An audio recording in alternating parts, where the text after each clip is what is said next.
গুলো কোন থানা থেকে পাইছেন? উত্তরা পূর্ব থানা থেকে। ওরা বলতেছে যে ব্যাগ তো পাইছেন, চলে যান। আর এত কথা কিসের? এখন আপনাদের ভাইকে নিয়ে কি ধরনের ভয় কাজ হয় প্লাস আমাদের জানাবে তো যে এইখানে আছে বা ওর অন্যায়, এটা আমরা এই কারণে নিয়ে আসছি। কেন আমরা সেটাও জানতেছি না। ওর একটা বাচ্চা আছে 4 বছরের, বাচ্চাকে কি জবাব দেয়? বাচ্চা সরকার বলতেছে আমার বাবার সাথে আমাকে দেখা করতে দেয় না। তো বাচ্চা মানুষ তাতে নিয়ে যাচ্ছে সব বুঝে। আপনাদের ফ্যামিলিতে আর্থিক বিপর্যয়?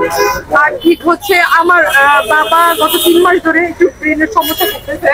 ওনার গত 3 মাস আগে আমরা ওনাকে নিয়ে দৌড়াদৌড়ি করছি। এখন আমার ভাইকে নিয়ে আমার বাবা আমার ভাইয়ের এই খবরটা পাওয়ার পর থেকে আরো শখে একদম মানে 3 দিন যাবত কারোর সাথে আর কোনো কথা বলতে পারছি না। আমরা বাসায় রেখে আসছি, আমার ছোট ভাইটা রেখে আমরা এখন দৌড়াদৌড়ি করতেছি।